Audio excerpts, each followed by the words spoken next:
यदा यदा हि धर्मस्य ग्लानिर्भवति भारत अभ्युत्थानं धर्मस्य तदात्मानं सृजाम्यहम् परित्राणाय साधूनां विनाशाय च दुष्कृतां धर्म संस्थापनार्थाय संभवामि युगे युगे।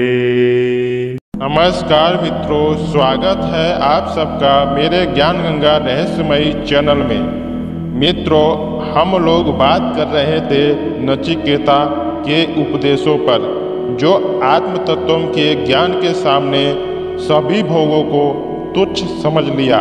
तो इसका अर्थात आप खुद समझें कि नचिकेता उस किस आत्म तत्व का ज्ञान के बारे में बात कर रहा है जो यमराज भी नहीं जानते और नहीं देना चाहते।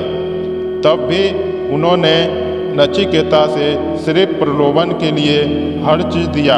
आप खुद सोचें कि इस भौतिक सुख में क्या रखा है, या कि आत्मतत्व ऐसा ज्ञान है जो आपको लोक प्रलोक दोनों दे देगा, यानी धरती का सम्राट भी बनोगे और जब धरती से आप जाओगे तो ब्रह्मांड का भी सम्राट बनने का योग्यता होती है। तो इस बात पर नचिकेता आगे की श्लोक में जो बोला है उसके बारे में अब जान लेते हैं। यह जो किताब है आगे का वह है कल्कि पुराण अध्याय 2 पृष्ठ नंबर 322। अगर मेरे चैनल में नए हैं, चैनल को सब्सक्राइब करें, बेल आइकन ऑल पर प्रेस करें, लाइक जरूर करें। तो अगला श्लोक है 1:27 कठोपनिषद। हे यमराज, आप ही बताएं, भला आप सरीखे अजर अमर महात्मा देवताओं का दुर्लभ एवं अवध संग प्राप्ति करने के मृत्यु लोक का जरा मरणशील ऐसा कौन सा बुद्धिमान मनुष्य होगा जो स्त्रियों के सौंदर्य क्रीड़ा को अमोद प्रमोद में आसक्त होकर उसकी ओर दृढ़ प्रताप करेगा और इस लोक में दीर्घकाल तक जीवित रहने में आनंद मांगेगा। यानी यमराज जी से उन्होंने नचिकेता ने कहा कि ऐसे अप्सराओं और ऐसे आयु तक जीकर क्या बुद्धिमान जीव क्या मान सकता है? अगर कोई बुद्धिमान मनुष्य है तो यहाँ कभी नहीं मांगेगा। तो आगे का श्लोक है 1:29। नचिकेता कहता है, हे यमराज, यहाँ आत्मतत्व संबंध महान ज्ञान के विषय में लोग यह शंका करते हैं कि मरने के बाद आत्मा का आसक्त्व रहता है या नहीं। उसके संबंध में निर्णयात्मक जो आपका अनुभव ज्ञान हो, मुझे कृपा पूर्वक उसी का उपदेश कीजिए।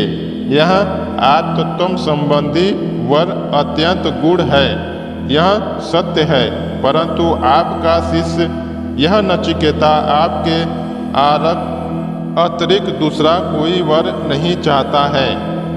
आप ही सोचे दोस्तों, इस प्रकार जो मनुष्य विषयों का विषाक्त हो जाए वह मूर्ख की निंदा क्या करना चाहिए।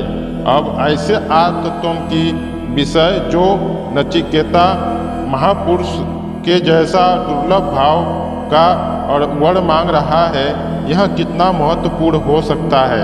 आगे का श्लोक है 1:2-7। आत्मतत्व की दुर्भाषा बताने के लिए यमराज जी ने कहा, हे नचिकेता, आत्मतत्व को साधारण सी बात नहीं है। जगत की अंधकार जगत के मनुष्य अधिकांश तो ऐसे हैं जिनको आत्म कल्याण की चर्चा तक सुनने को नहीं मिलती है। वे ऐसे वातावरण में रहते हैं कि जहाँ प्रातः जगने से लेकर रात्रि सोने तक के लिए केवल विषय की चर्चा ही हुआ करती है, जिससे उनका मन आठों पहर विषय की चिंतन में डूबा ही रहता है।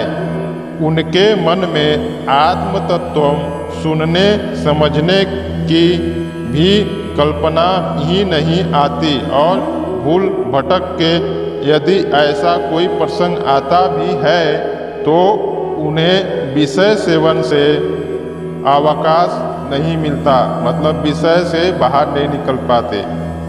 कुछ लोग ऐसे होते हैं जो सुनना समझना उत्तम समझकर सुनते हैं तो परंतु उनके विषयभूत मन में उसकी आत्मतत्व की साधारण नहीं हो पाती या धारण नहीं हो पाती, या मन बुद्धि के कारण वे समझ नहीं पाते।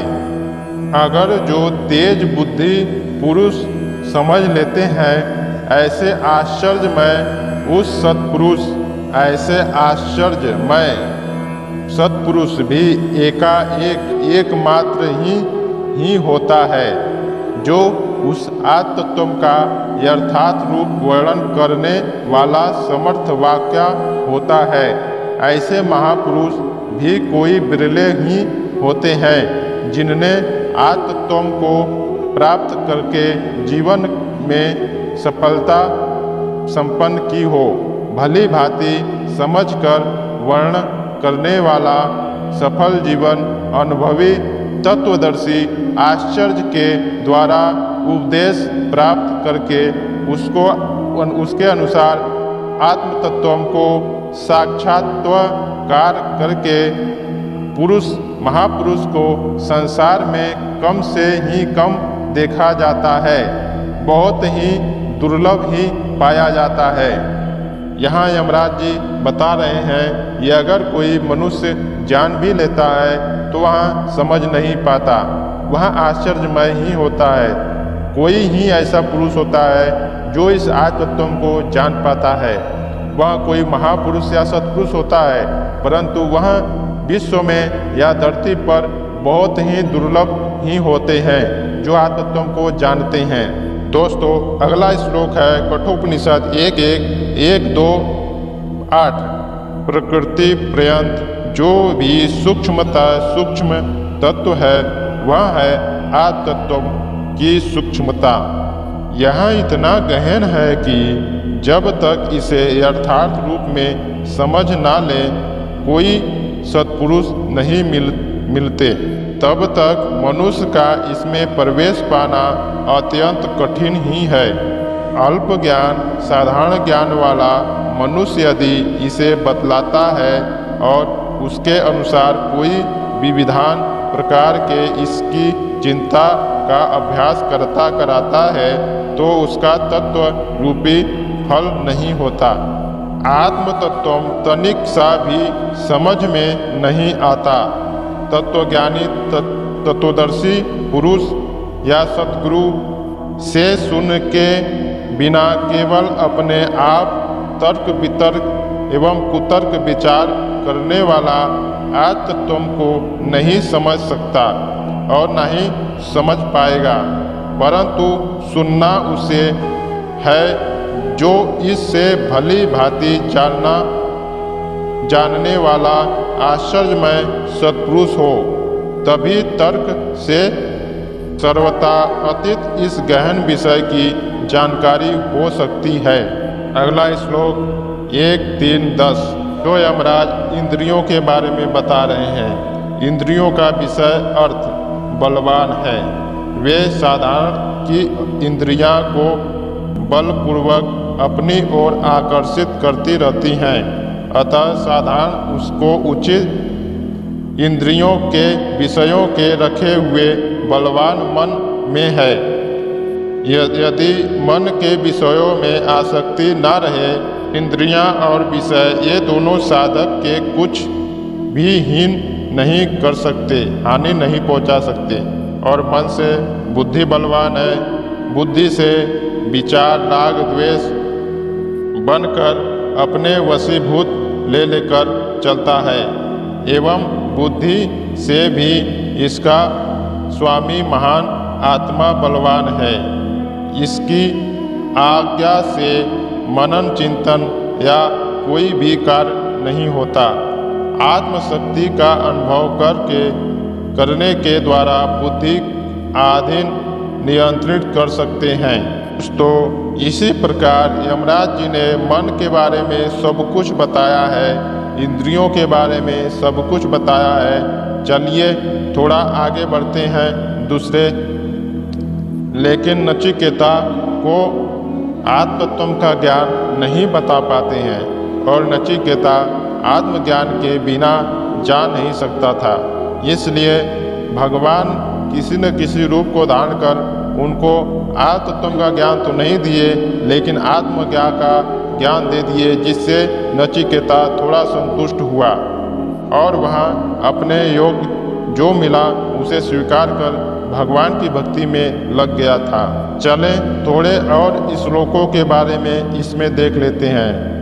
श्वेता श्वेत उपनिषद अध्याय 2 मंत्र 14 हिंदी में व्याख्या। जिस प्रकार मिट्टी में से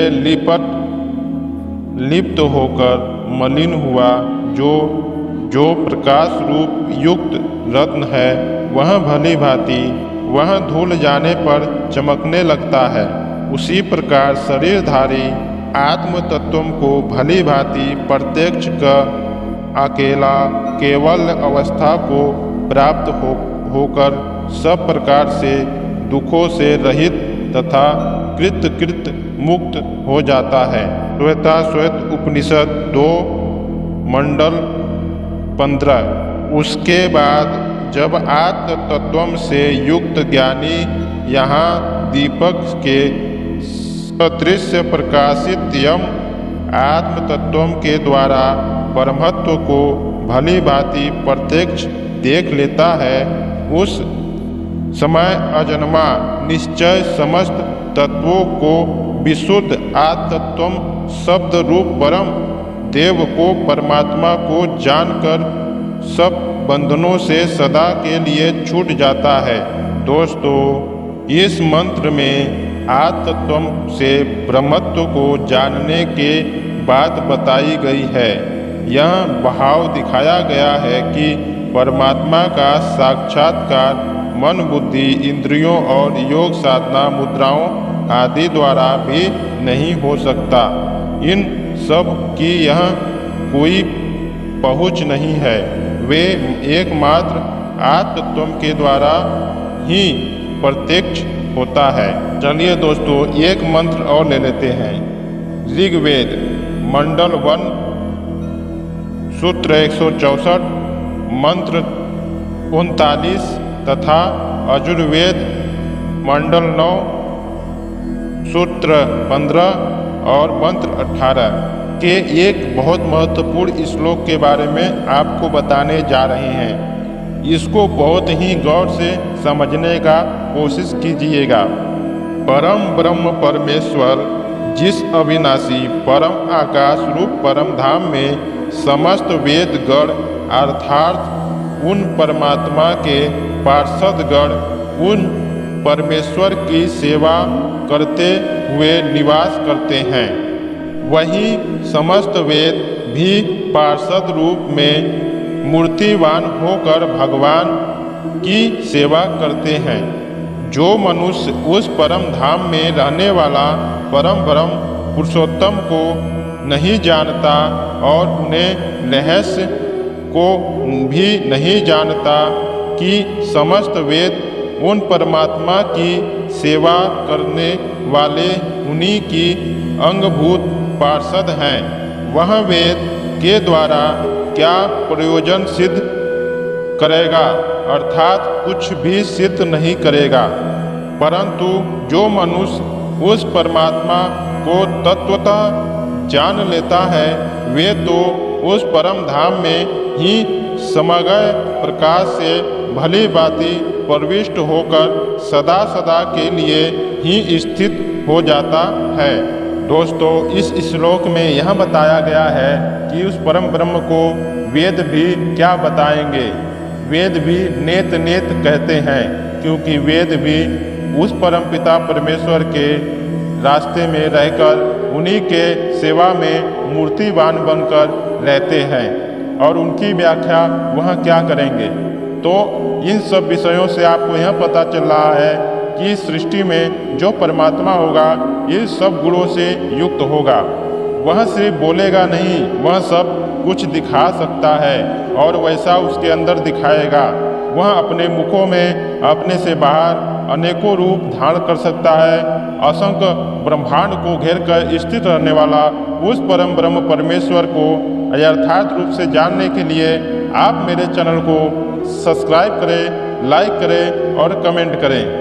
मैं ज़्यादा से ज़्यादा आपको यही बताना चाहूँगा कि भटकिए मत। आप भक्त हैं, रक्षक बनिए, धर्म रक्षक बनिए और असली नकली का पहचान करिए, परमात्मा की प्राप्ति करिए। आपका परम पिता इस धरती पर आ चुका है, उसको पहचानो और समझने का कोशिश करो। हम जानते हैं इस धरती पर जो भी हम बता रहे हैं यह आपको बहुत ही गोपनीय ढंग से समझ में तो नहीं आएगा, परंतु आप समझने का कोशिश करें। मिलते हैं अगली वीडियो में। जय श्री कृष्णा, जय श्री राधे।